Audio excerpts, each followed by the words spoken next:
Hello, everybody. Welcome to the. I'm smiling a lot, and you'll find out in a minute why. Welcome to the Phoenix History Podcast, and I've got one of my special guests. You are special, sorry, Mark. I know. Maybe I'm special. I'm with the wonderful, and I know a lot of you have actually asked about Marq English. Marq English, Really? everybody. Hello, everybody. Hello, Dan. Hello, mate. Hello. We've had a wonderful conversation. We have, yeah. This. Been really good. Might have filmed that, but then you would have been a bit bored for it, wouldn't it? Yeah. We've got to focus a little bit. This will be probably about over an hour before we even started videoing anything, catching up. Yeah. I want to, before we get into the specific subject matter, let's talk about how we know each other. Yes. Because it's a bizarre coincidence that we've been following each other for many a year. Probably about very many 7 years. years. Yeah, 8 probably years. about, I'd say about 7-8 Yeah. years now, through the wonderful Richard Vobes. So thanks to him. Who? The lovely Richard Bow. Yeah, the lovely Richard. Who I watched your videos and I watched you with Richard and then went on to subscribe, and then it was vice versa, I suppose, wasn't it? And then ever since then I've been hooked on your channel, and you've been inspirational, and you've been giving me a few places that I've cheekily visited myself, and actually a few that won't say on this channel, but there are some that I've credited him for as well on some of them. Well, some of them. I've actually looked at some of your videos and go, that looks an interesting place to go to. So, mostly Surrey stuff. Obviously, because for me, obviously, we're a Kent lad, so we're across the border. Just across the border. Yeah. But in today's episode, more importantly, I'm going to talk to you about stuff that maybe a lot of people won't know about with your world, your life, because if you look at your channel now, it's not what we're going to be necessarily talking about, which is interesting, and actually it'll be interesting to a lot of you out there. And what we're going to talk about, obviously to us, is your love of the paranormal, but more importantly, that you're actually part of, in my opinion, a really interesting paranormal group called Spiral Paranormal. No longer around. So, first and foremost, the first question I wanted to ask you is, actually, how are you doing, by the way? Let's just say that. Let's just say how are you doing first off. We're actually doing this interview in the lovely New Wimbledon Theatre in South London. Beautiful. So nice. And we're in nice little backdrop. The Ambassador Lounge. Very lovely. The Ambassador Lounge. Lovely. But yeah, you're all right, mate. Yeah, obviously, very well. yeah. So the first thing I wanted to ask you then was, how did you get into the paranormal? I think when we were talking earlier on, I think it's pretty much the same as you. Early 80s, looking at Unexplained magazine, beautiful produced magazine called The Unexplained Magazine. Arthur C. Clarke's Mysterious World. Bizarrely, I'm a big Doctor Who fan, so that as well. Yeah. But yeah, all that kind of thing. So the 80s onwards, the real beginning for me was, you might say, is this paranormal or is it not? But I'm sure you'll pick up on it later about dowsing. Yeah. But this great book called The Sun and the Serpent by Hamish Miller, who was a dowser, a very, very famous dowser, who dowsed the Michael and Mary Earth energy current that goes from Cornwall up to the Norfolk coast and goes around the world. And I got sparked interest in, so what's going on here? Started doing that. That then moved on to studying crop circles in Wiltshire, which I did for a while. And from there, it sort of moved on to, I was saying to Dan earlier on, we all rode this most haunted wave a little bit. Yeah. I have my criticisms, but I was going to say, because I will pick your brains a little bit on that out of curiosity, because to me, we won't fast forward just yet, but to me, Most Haunted growing up was quite an impactful program, groundbreaking. It was groundbreaking. But my word, the destruction, in my opinion, it's the wake of what's happened afterwards has been a little bit interesting. It has been a bit. I was doing this before Most Haunted come along. Yeah, so that's what I wanted to ask you, really. So you got through what, very similar to me, obviously a little bit later and more in the 90s, obviously what most people know for me. And obviously the books, same things we've spoken about. And I was really interested in that. And then for you, moving on from that then, because obviously we've spoken about Strange But True. Was there anything, and obviously, was there anything else that really got you, No, during the 90s, to me, I was working abroad in America on a summer camp. Okay. For 4 years. So I was sort of a little bit out of the picture, working in theatre as well. So I sort of zeroed out a little bit, but still very interested in hearing tales and stories. Of course. But then, I say, beginning of the 2000s, it sort of ignited again my interest, especially psychic phenomena and that kind of thing, and people's ghost stories, all that kind of thing, when they've had personal experiences, which I'm very much interested in, as well as folklore. Yeah, but I'm more interested in people's personal experiences, and I've seen extraordinary stories. I'm also very, very interested in UAPs, UFOs. I've had two experiences in my life, which I still can't explain. So yeah, it sort of went from there into the 2000s. Because we were debating when we first got together, and I said to Mark, I said, like, I'm really interested in the paranormal stuff that you've done. I said, but the question is, how are we going to title this video necessarily? Because my initial thing was saying former paranormal investigator, but you're absolutely right. You still have it, not in a way that you're still, but that's actually what I do a lot of yeah, well, like this, I do a lot of podcasts now. Yeah. I always have done podcasts as a guest, very flattered that people want to talk to me about it. We did have a team for a while, unless you want to. Yeah, because that's what I was going to say. Because I think the reason why I sort of said form was not that you're still obviously doing it now, but the I don't know how you could describe, like the serious, like team wise. Yeah. Probably has sort of moved on a little. I don't want to put words in your mouth. No. But we had Spiral Paranormal from 2007 to about 2018. Are we happy to talk? Should we talk about that now? Yeah, all right. Because I find that really interesting. We got this group together with people I still see. They're lovely people. And this was before Most Haunted. So no. Was this during Most Haunted. During Most Haunted. During Most Haunted. I thought, let's show these types how it's done. No, but we were a group that we didn't have our black T-shirts on with Spiral Paranormal across the top. We had a really lovely raw. I worked with a lot of raw psychics, which is a phrase that I termed a few years back, which other people have started using now. But raw psychic basically means you're not a professional medium. And I find it a little bit more, personally, just a bit more honest. Yeah, there's not necessarily a financial element to their work. They come in, they pick something up. Oh, okay. And I know some very good professional mediums, don't get me wrong. Some very good ones. And we had this lovely raw psychic called Alan, who, unlike your previous John, he started getting all this stuff happening to him. He's no longer with us, unfortunately, but he started getting all this stuff happening to him. Normal guy, real man's man, and he was about 55. Out of the blue, all this weird stuff. Yeah, that's interesting. Yeah, and it totally changed his life completely around. But he was extraordinary. He'd come out of stuff with I thinking, how would you know that? Yeah. Mandy, my friend Mandy, who's also a raw psychic, she's had that since she was a kid, though. Yeah. And she'd come out with some incredible I've seen, stuff. She's been on a few videos actually anyway. But we had a nice little team. Big Al, me, a few other people just sort of come and go. But they were the core, really. And Kerry, Al, me, Alan. It was a good time. Because I suppose it's really interesting. I suppose a lot, because obviously most people probably know now that I work with the Paranormal Inspectors, who is like a Kent-based group who's very similar to the fact that, which what I really show massive respect to, is that there is so much. It's not your average team that you put together. And obviously, like same thing with Spiral Paranormal, is that you're friends, but there's an element that's sort of a little bit beyond. I can't really explain it, but you know what I mean. There is an element that is very sort of like we're taking it seriously, but we're also we took the subject seriously, but we didn't take ourselves that seriously.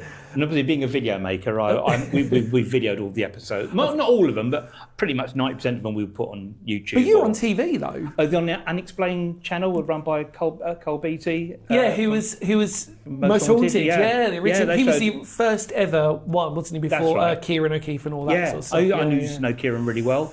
They showed a lot of our episodes. I was really, really grateful for that. By the way, I'll put this in the link below. Paranormal Surrey book. Oh, I wonder whether he's going to mention that. No, yeah, all right. But I want a signed copy, please, Mark. Okay. Amberley Publishing, I contacted them and said, look, you're doing all these paranormal county-by-county books. Yeah. Can I do one about Surrey? He went, sure. I said, look, I used to be a writer for quite a few paranormal magazines, like Ghost Voices magazine, Paranormal magazine. And there's a great column in Ghost Voices magazine called Confessions of a Paranormal Investigator. And I really was just taking... Yeah, but a good title. Yeah, I like that. Confessions of a Paranormal Investigator, which I'm going to bring back in some sort of way. That's cool. Having rants about EVP and all that kind of thing, and rants about people being possessed. Yeah, so again, we're very... all very light-hearted. Yeah, it's not meant to be... It's all very light-hearted. But, I went off topic there. So, did that book, Paranormal... But that's not a reflection on how I look at the paranormal, because it was all really ghost stories. Yeah, of course. And a few personal ones from when we've been out the Spiral Paranormal team, all around Surrey. And that was really good. And it was really prestigious publisher as well, which is quite nice. Yeah, I mean, Yeah, so because I find it so interesting that you've got that, because that gives you an element of credibility, I think, when you do the book. Because it's kind of we like had a lovely book launch in Waterstones in okay. Sutton, and Kieran came along. Kieran O'Keefe. He wrote the forward, he wrote the forward, didn't he? yeah. Yeah. It's really nice time. It's really interesting engaging with people. Just Kieran, I'm always interested in hearing people's stories. Because Kieran O'Keefe has got a very interesting take on it, I think, Yeah. but a very honest take that would probably offend a lot of people in the paranormal world, but also the logic and science applies in a way that's actually sort of like, okay, right, do you know what I mean? I think that regardless, what we always say is that there's definitely something out there that is unexplained. We are definitely well beyond a three-dimensional world. Absolutely. Something really is, if you really nail me down and say, what is the thing that really fascinates you more than anything else? Yeah. It's consciousness. Yeah. Now, a lot of quantum physicists are now coming to this new science. It's only very recent, last 10 years or so, 15 years. Sir Roger Penrose is one of our major mathematicians in his 90s now, incredible guy. So he did a Joe Rogan podcast, Donald Hoffman, Stuart Ameroff, all people like that, that consciousness could be fundamental to the universe. Yeah, I appreciate that. that. We're like avatars. Yeah, I do appreciate that. Yeah. I mean, me and Mark have a lot of similar views on the paranormal. We do, yes. And one of our main ones that we agree on definitely is that a place doesn't have to be in the dark for it to be haunted or to pick up energy. If a place is haunted, that's why I really appreciate you so much, really, because I think it's... Because, funny enough, when we talk to the paranormal inspectors, obviously keep tuning in for those as well, but they're very similar in a way. And I wonder sometimes if that's a new way of looking at things now that it doesn't... Because some TV programmes...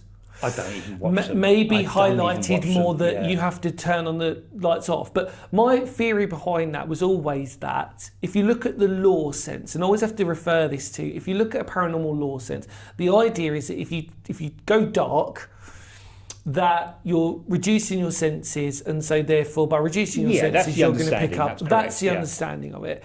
But regardless of that, it still should be haunted in the day, and it still should have an energy. I've said for the last, oh my God, we're going back to about 2007, 2008 when I first started Spiral Paranormal. I didn't really shout about it too much then, and I started getting a bit more vocal. I don't think anywhere is haunted. I do, as you were saying, it's everywhere. I think anywhere. We're in a 115-year-old beautiful theatre in South London at the moment. There is a lot of spirit here that I've had psychics pick up on. We've done an episode from here as well. Across the road is our local Sainsbury's. This place should be no more active than that Sainsbury's across the road. Yeah, I appreciate that.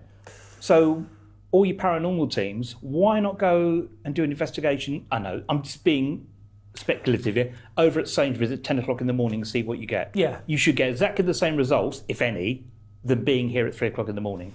I think, because I agree, and I also would add on to that for me, is that the history also has to justify it, is that the framework of that building in Sainsbury's, if a tragedy did happen, I would expect there to be more. I think there's levels to it. Does that make sense? I mean, bear in mind, I'm a kid from the 70s, so I remember the Broadway in Wimbledon in the 70s, and that was completely different. All Victorian buildings. I think it is about. I totally agree with you on that, and I do think that by also put on the added caveat that it also will depend on the location of where it is. That can also exacerbate it or not. If that makes. Do you know what I mean? I think also your collective energy can have a lot to do with it. Yeah, because we're not just all flesh. No, exactly. I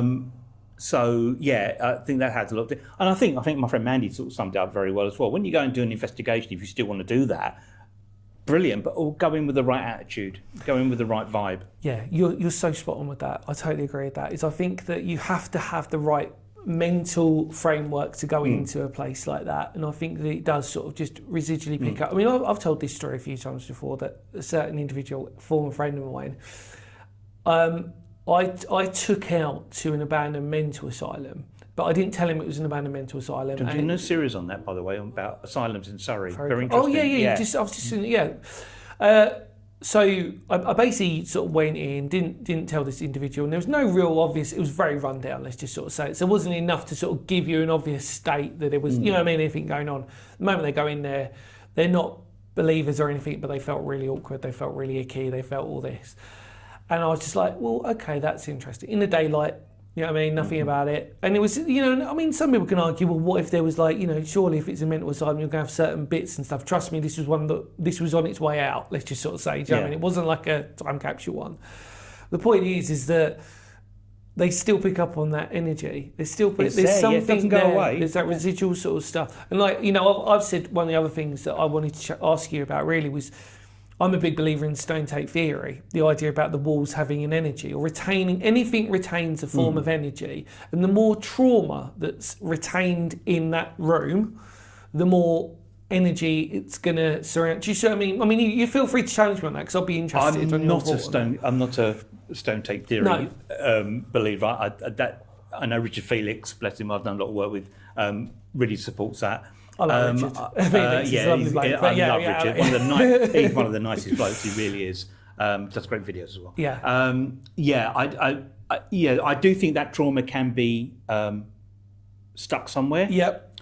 But I also think the same thing. Why don't we see ghosts of Neolithic man? Yeah, absolutely. Why don't we see ghosts of very rarely Roman legions? Yeah, no. I think that energy dissipates over time. Yeah. Like a plane. I actually tend to agree with you on that as well. I mean, my argument with the stone tape theory is always that anything with enough energy surrounding it will have, like you said. If I actually agree with you, but to me in my mind, it would look like a battery.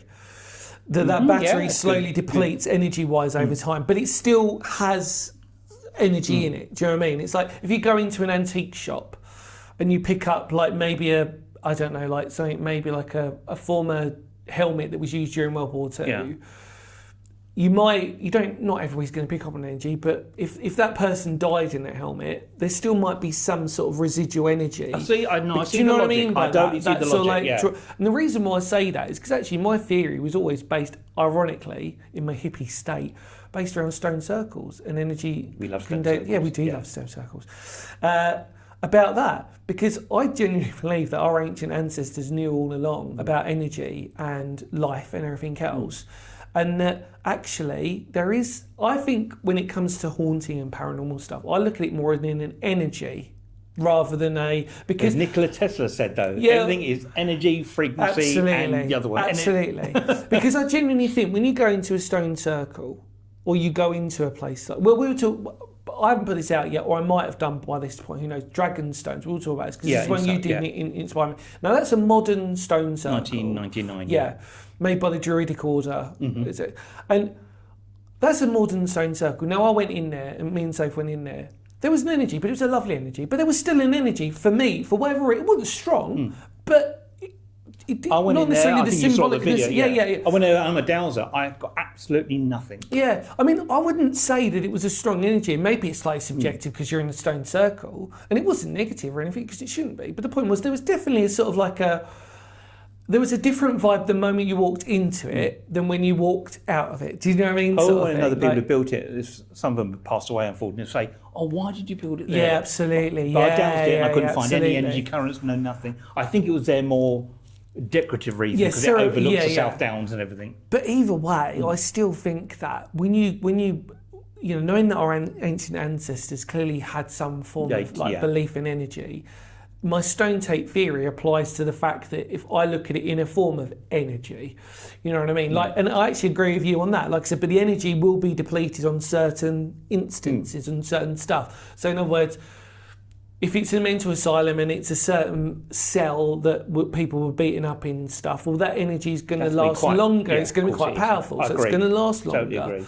So when people, for example, because the greatest stories I always believe with stone tape theory are those ones where, when people sort of dig up bones in the garden, and all of a sudden this energy, and I kind of semi-believe in the idea that a disturbance will release a sort of, not Aladdin's cave of stuff, but I kind of believe in that. The fact that there is energy that's trapped. Well, everything's energy, so there's a logic to it. Everything is energy. Yeah. But on the same token, as we rightly, incredibly agree on, which I find so beautiful and refreshing in a paranormal sense, is that we do definitely believe that even us talking now, there's every reason that there could be a billion ghosts around us in the daytime walking around. I mean, for example, this building here, we've had 1, 2, 3, 4. I did notice it used to be only about 1 or 2, about 5 deaths over its history. I did the ghost tours here, by the way. So I'm always walking around going, it's an interesting story. And they're all backed up by fact. Yeah. And a couple of psychics I brought in who did know each other but didn't come in at the same time, they were a couple of years apart, all picked up on pretty much the same thing, 2 or 3 different spirit energy, which I found was really interesting, which I showed you that chair.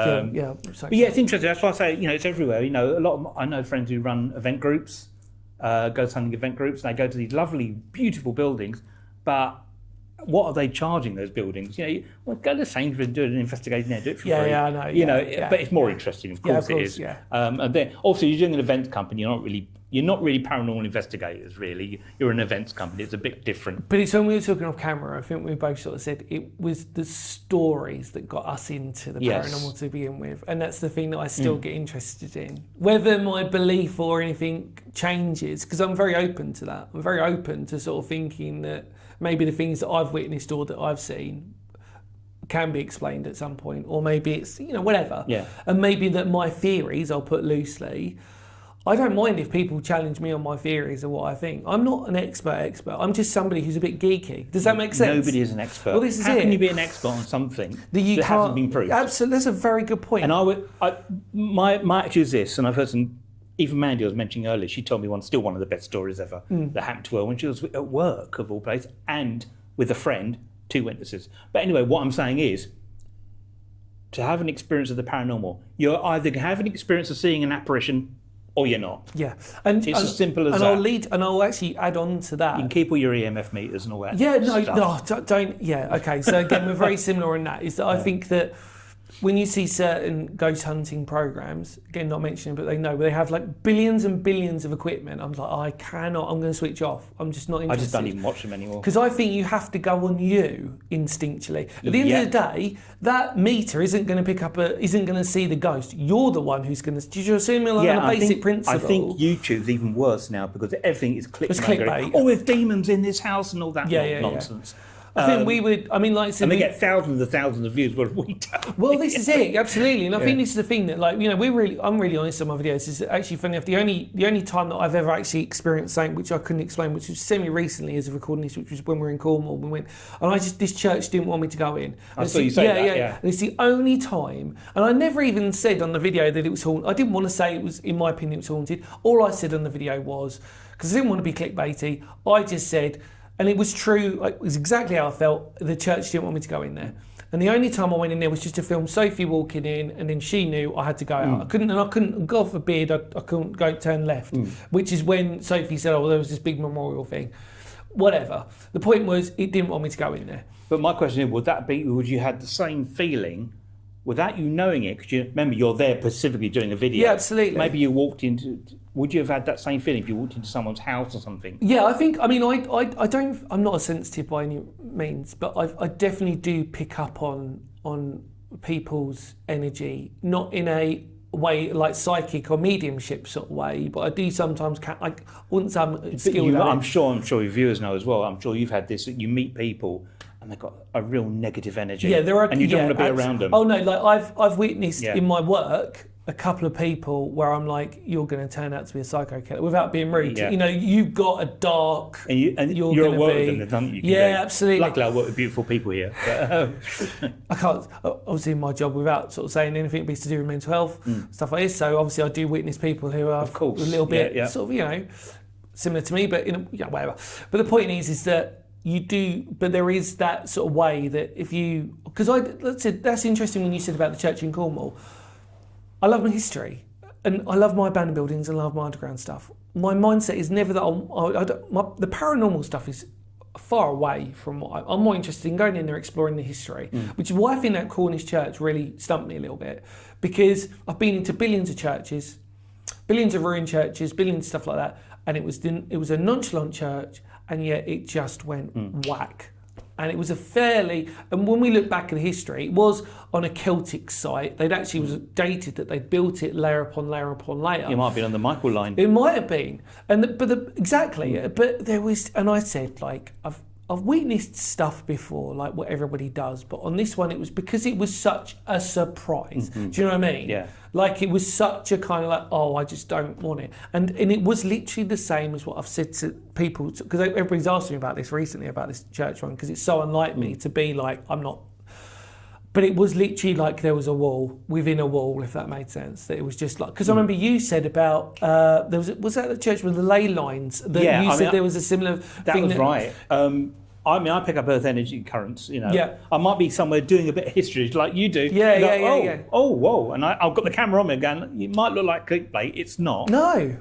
There was a lovely. I do still dowsing for earth energy. I don't do dowsing for water, for earth energy currents, which are natural. It's hard to explain though, because it's not really. It's not based on science, but a lot of water companies use dowsers looking for water. It still does happen. But yeah, my friend Kevin from Kevin's Rambles, we were in a church in Hascombe last year, and he'd been there before and walked in and just got this almighty. He couldn't literally was throwing him out. And they were here just to do a video about the church. And I walked in and went and did a bit of dowsing. There was a strong earth energy current going through the nave. But I don't know why it really affected him. But yeah, it really almost reduced him to tears. And I know Kevin, he's a... I think that I've always said this to everybody about the paranormal, is that I think it is very individual to you. Yeah. It's a very personable experience. In what I mean by that is people who've never experienced it or anything close, they will never relate to it. It's quite similar to mental health, I think. Unless you've actually had a panic attack, you cannot relate to what's going on in that body and whatever. And if you've never seen a ghost or you've never seen a poltergeist activity or anything like that, you cannot relate to it. And you'll either appreciate it, you'll either think they're crazy, or you'll think they're sane and they've genuinely had something that's upset them. But what I always say on top of that is you cannot, whatever you believe or not, you cannot take that experience away from that person. No, I've always said that. You cannot take away that person's experience. And it would Unless be it wrong. was really obvious it wasn't a ghost. Yeah, exactly, But I always say you should never doubt them. You should never criticise them for what they experience. Because to most people, if it's their first time, again, so using quotes just in case, if it's their first time they're experiencing something, that can be quite traumatic. Do you know what I mean? It can be quite sort of like... Not everybody wants to. No, they weren't expecting it. Not everybody wants it. No, exactly. And I again use my own experience with the Chiswell's Caves girl that I saw, which is the only time I've ever genuinely seen a ghost in my physical manifestation. Like I said, I apologise everybody because I've mentioned this story before, but I got so freaked out by it. I got so freaked out by the day because a lot of other stuff had happened. I've made a video on that. But that was the first time I've ever seen a physical manifestation of a girl. But the point was I got so, not traumatised by it, but I couldn't work it. I didn't want to think I'd seen it. Does that make sense? Yeah. I was so like, I cannot believe this is what I'm seeing. And then the moment I got home, I got a bit emotional, not upset, but I just couldn't, my brain was so confused. My mum just told me a beautiful thing, which I'll never forget. I apologise if I've said this a few times, everybody. But she said, it's because she showed herself because she felt she could show herself to you. And all of a sudden I just felt really diffused. That's okay, that's yeah, it. I'm like, okay, that's nice. And it was a beautiful way of my mum, because she's quite spiritual and very psychic in a lot of ways, that was a beautiful way of just diffusing it for me. It was enough that my rational brain could sort of go, okay, if that's what I saw, she wanted to show herself to me, and that's a nice way of doing it. Yeah. Do you know what I mean? And it just calmed me down after that, because otherwise I would have still been like, I don't want to see this, I don't want to know, I don't, I don't, not that I don't want to believe, but I didn't want to think that, I didn't ever want to experience a ghost in a strange way. I like, again, really invested in the stories, but just didn't want to see any of that. It's interesting. A friend of mine who's used to work here a couple of years ago, I've never known anything quite like it, to be honest with you, but she will see stuff all day long. Really? And it just does not faze her because she's had it since she was a kid. Yeah, and I thought, I always think about opening up and shutting down. I know a lot of psychics don't do all that. Each to their own. But I thought, doesn't that freak you out? She goes, no, not really. If I want to talk to them, I will. If I don't, I don't. Yeah. It's as simple as that. She's only like, at the time, 24, 25. Yeah. And just used to it. It's just like a matter of fact. I think that was interesting because we obviously you've seen the episode with John from Paranormal Inspectors, who's that, and it was interesting just talking to him about the fact of it must be so strange that you can see or feel or witness this stuff when other people. You asked him a really good question: is it a blessing or a curse? Yeah, absolutely. Because I was because actually relating to what you've just said about your friend is I can't imagine every day seeing or witnessing or doing all this stuff. To me, it would really mess with me a little bit, because you almost feel like you're going a bit insane. Yeah. You know what I mean? And you're absolutely right. When I said to him, is it a blessing or a curse? Because I was thinking, for me, I don't know. Everybody's different. I just don't know how I could process it. Yeah. And God bless John and other people like that who can see it, and they can they can function. Let's just sort of say The function. interview You know, with in a John was way really that, interesting because he's come across a little bit no nonsense. And Yeah, I absolutely. like, it wasn't Yeah. all fluffy clouds and all No. that kind of, but I really like that. Yeah, and because he'd sort of gone through a lot of stuff in his life, which obviously he mentioned in video, that he's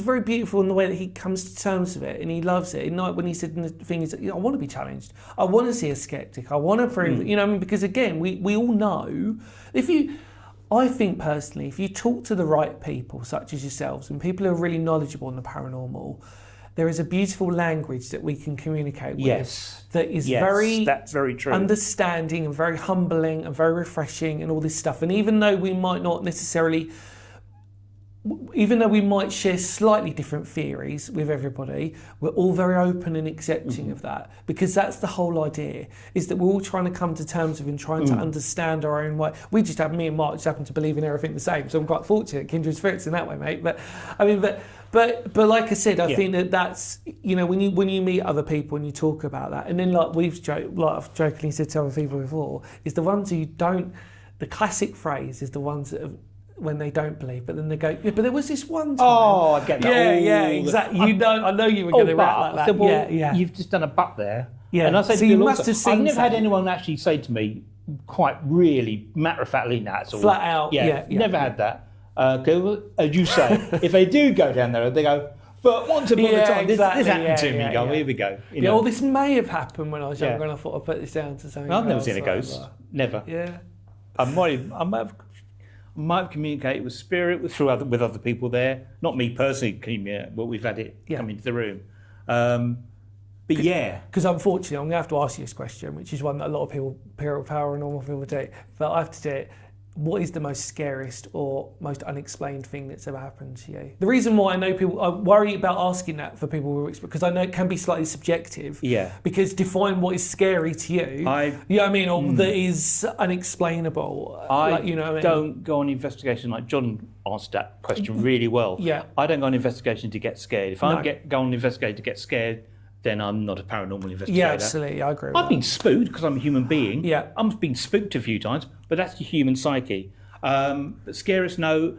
On a paranormal investigation, I'm actually going to have to say a very boring answer. It's never happened. Yeah. And I appreciate that. Never happened. Seeing UAPs, though, that's a different matter altogether. Yeah. But actually, paranormal on an investigation, no. Because when I'm out an investigator, I'm more interested in what the psychic is coming out with. Yeah. The Royal Psychics, we can correlate that information. You know, we've done all the Ouija board stuff, which is, don't get me started on that. There's no equipment, guys, that's going to make you witness or record a ghost. You hit the nail on the head for me, is that you can have as much equipment as you want.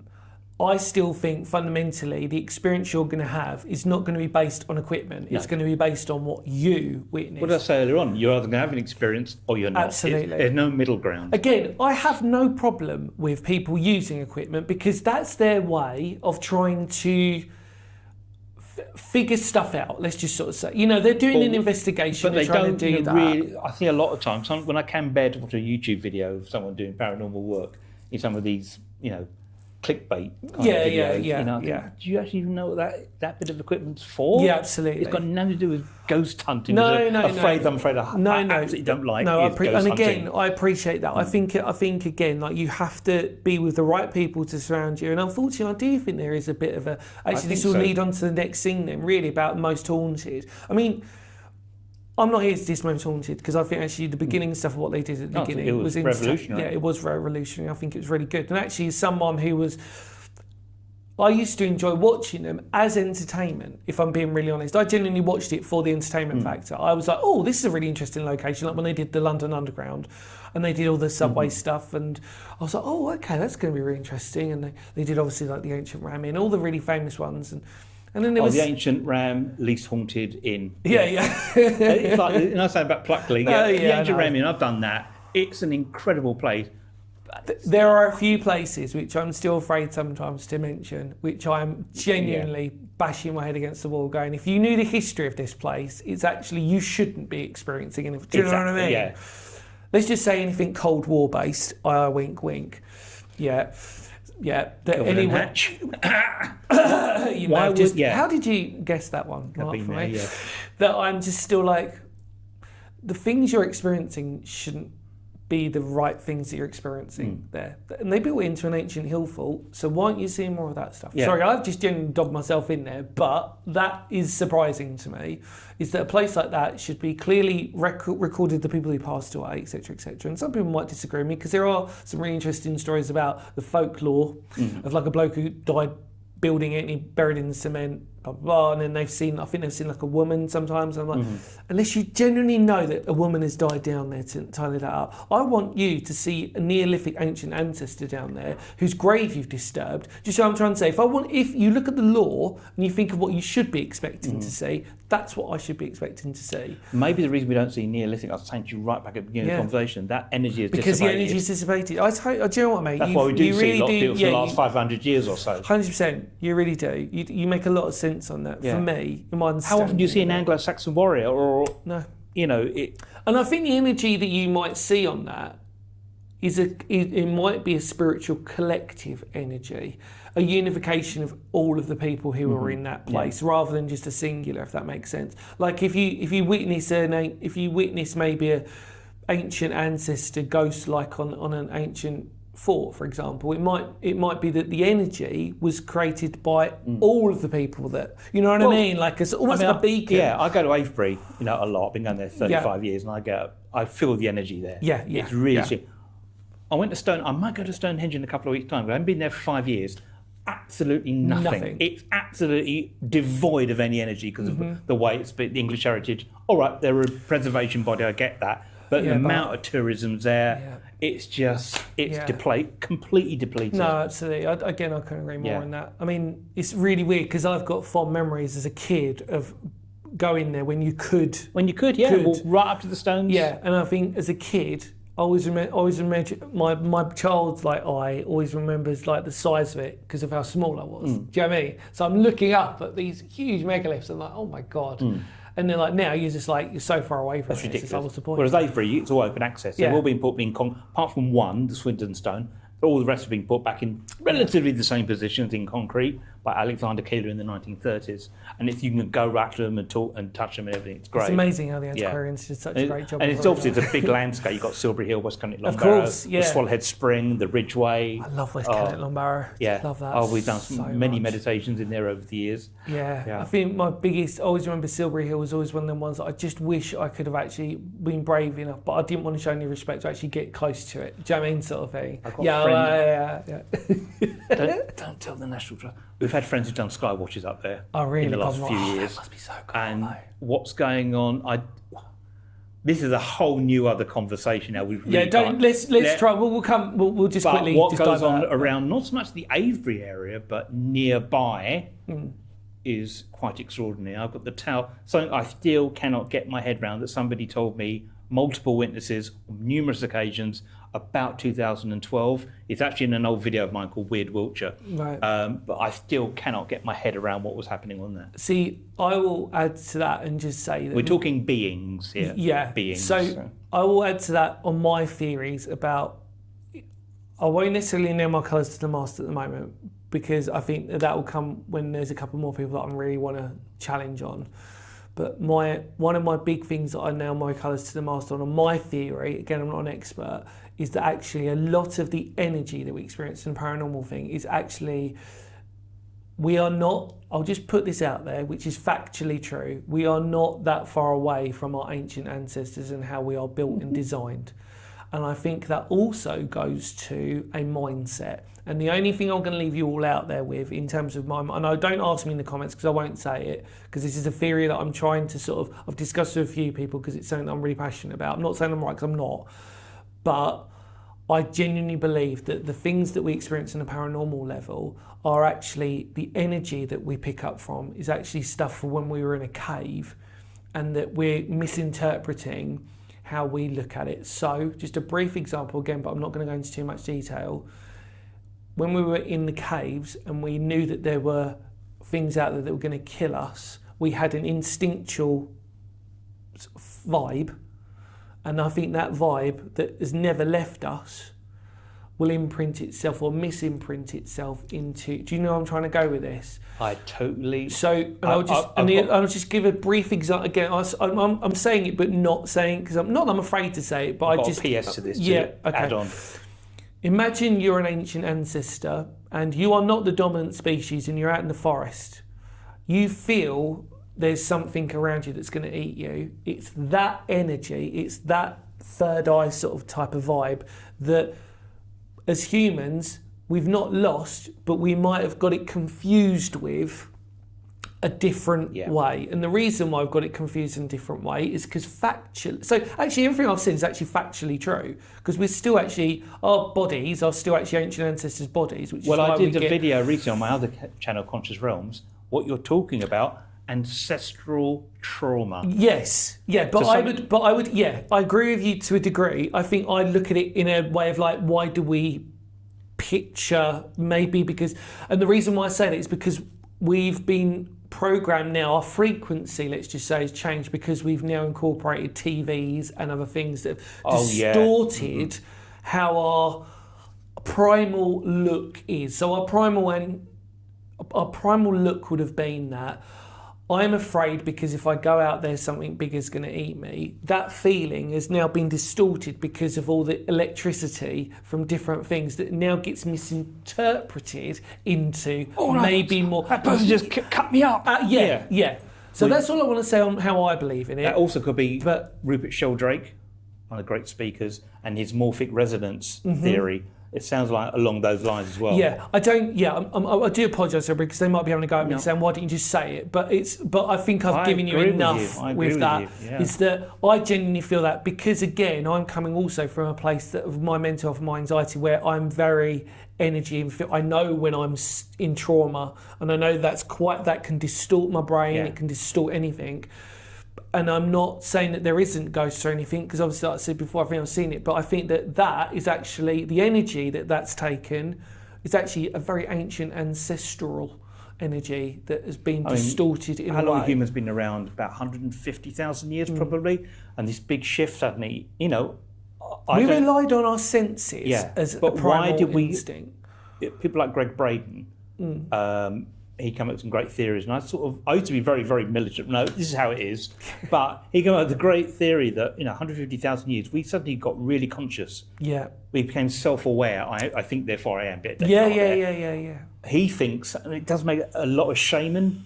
Maybe they discover plant medicines, like ayahuasca and DMT. So because you're really on track with me with this one. But I will go back to this just as a rebuttal on that, because I think for me personally, through my sort of like thought and everything on it, I think that, when we had wise men and druids, for example, I think the reason why they existed was actually because they were more tapped in to their spatial energy. It's like I can't really word it. I'm not religious. Maybe like the priests today, they think they are, but Whereas they were more tapped into the feel and the energy than we could have seen. In other words, you're always going to get that in life anyway. This is what I'm saying. A lot of my theory is based on stuff we do actually know is factually right, where some people experience pain more than others, some people can see better than others, some people can sense things more than others. And I think actually druids and wise men, our ancient ancestors, were basically that. People who could sense and feel more than others. Not in a way they were gifted, but to our ancestors, they felt they were gifted. Does that make sense? Yeah. Like that so in a way that they would have, they could pick up on vibes and feelings more than others. And I think actually, like I said, I just personally believe, again, without totally explaining it, that our evolution is just changed with that, and it's been misinterpreted. Is all I'm going to sort of say. We're not out in the open as much. No, exactly. Ask yourself this. Just take a typical day in your life, and we're all guilty of it. Just see how many hours are you outside? Probably no more than half an hour. Yeah. 20 minutes. And as I keep saying, the only thing that separates... And we're not grounded. Yeah, exactly. And the only thing that separates us was our brains from other species, in the fact that if we didn't have the gun or the bow and arrow weapons, we would not be the dominant species. There would be tigers and bears that could eat us. And I think humans can be sometimes a little bit naive, that it was only because of our brains who could create things. We could not win a fight with a bear, No. or a lion now. So we had to rely on our instincts as hunter-gatherers and all this sort of stuff, even before that, to sort of go, we need some sort of energy or awareness to pick up on stuff. I mean, we were talking about stone circles and that, but it's got to, I pointed this out in my video, druids and stone circles are thousands of years apart. 100%. Absolutely Yeah, nothing exactly. to do with Absolutely, each other. absolutely. But a lot of my pagan friends have sort of adopted stone circles, which is a cool thing, as like their temples. Yeah, because when I say druids to people, what I'm saying is actually not druids in the way that... Shaman's good. I like shaman. Yeah, shaman's a beautiful word. Like, just elders or people who had gifts. You know what I mean? Like gifts in a way that you don't see it much in the horrible turn this Western world nowadays, but you see it still in the Eastern philosophy. Absolutely. Or Native American Indians, for example. I spoke Native about Americans. a lot about that. And I think that actually all that type of thing, and I think that all they were people who could just, they could just feel different and see things differently a little bit more than what more enhanced. Yeah, a bit more enhanced, absolutely. That's my fault. I'm glad that I don't feel alone in that. Yeah. But because the reason why I never go into detail with it enough is because I do feel like energy, again, I could talk to anybody about energy, but again, if they feel it or if they experienced it, it's very difficult. Yeah. They can go, well, you're mental because you don't really know. If you know mention what I mean? energy like you have, Dan, Yeah.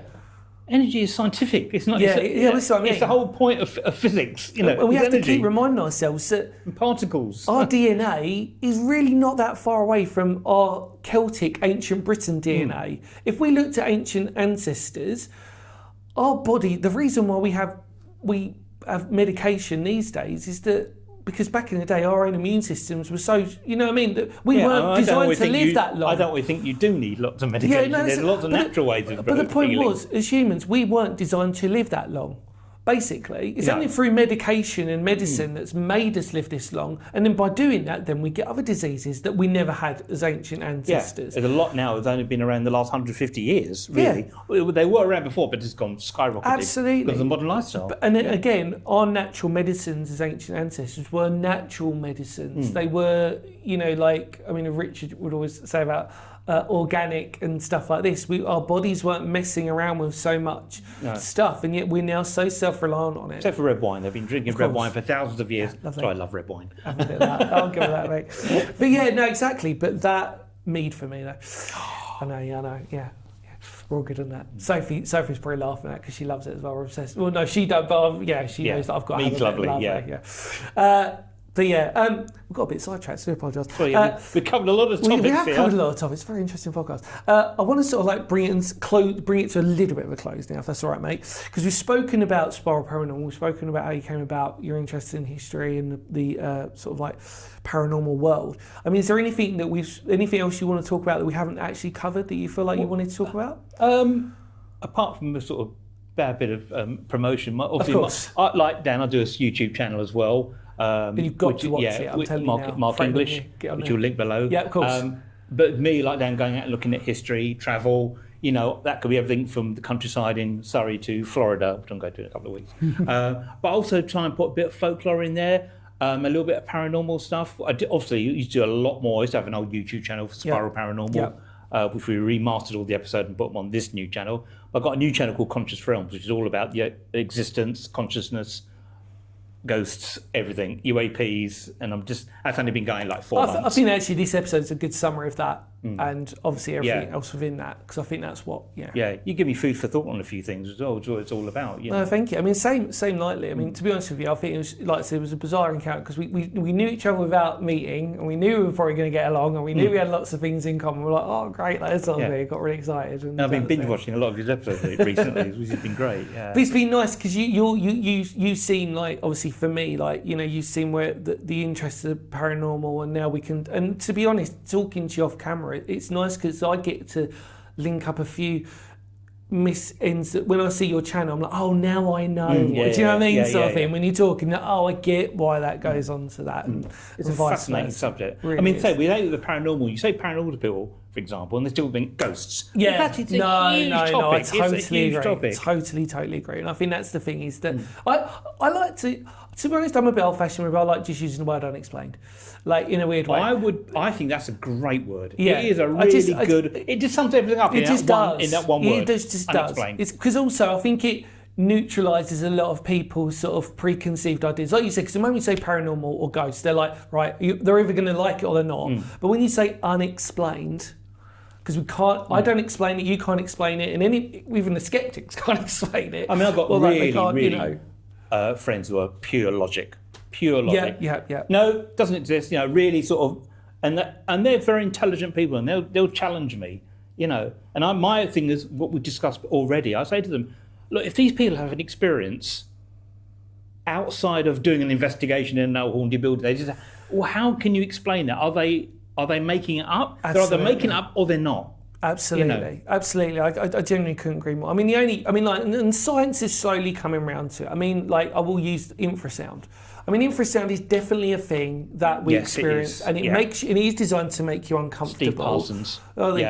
Definitely designed to make you uncomfortable. If people don't know, I'm just going to give you a brief summary. Infrasound is a low spectrum sound that can be very loud, but we can't, funny enough, pick it up with our human ears. But what it does do is, the two main side effects of it is it can make our eyeballs twitch a little bit, which makes it a little bit blurry. So when sometimes you might see a shadow in the corner, that's because it's like there might be a lot of infrasound. Not all the way, by the way. And then the other one is obviously the sense of unease. So the idea is that infrasound's just this strange noise that it makes you feel like if you're in a room on your own, you feel maybe somebody's watching me. However, I will caveat that with still going along with my theory of that, regardless of that, which science is explaining, all that does to me, infrasound, is prove that there is an energy or there is something out there that is residual that does make us sort of like go through that. And I think, as I say, Steve Parsons from Parascience, I know he's done great work over the years on infrasound and ultrasound.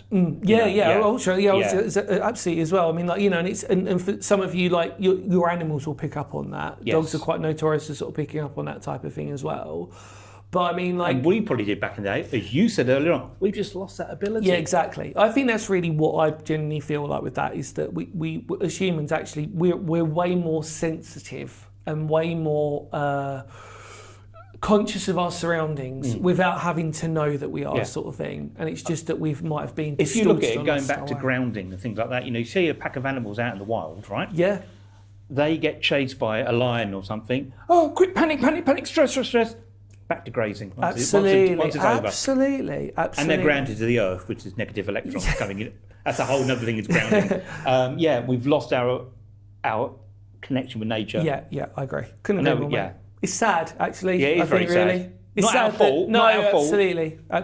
But I think it's sad that in a strange way, maybe in the future, conversations like what we've had might actually make people rethink and maybe might reground and go, actually, maybe we need to sort of like start thinking about the damage and all these types of things that are going on. I think that, there seems to be a real, especially in the last 15 years, I would say, a real shift in what I like to call shifting consciousness. It's a great way of saying it. It's not all 3D matter. There's something else going on here. Great way of saying it, mate. Totally agree with that.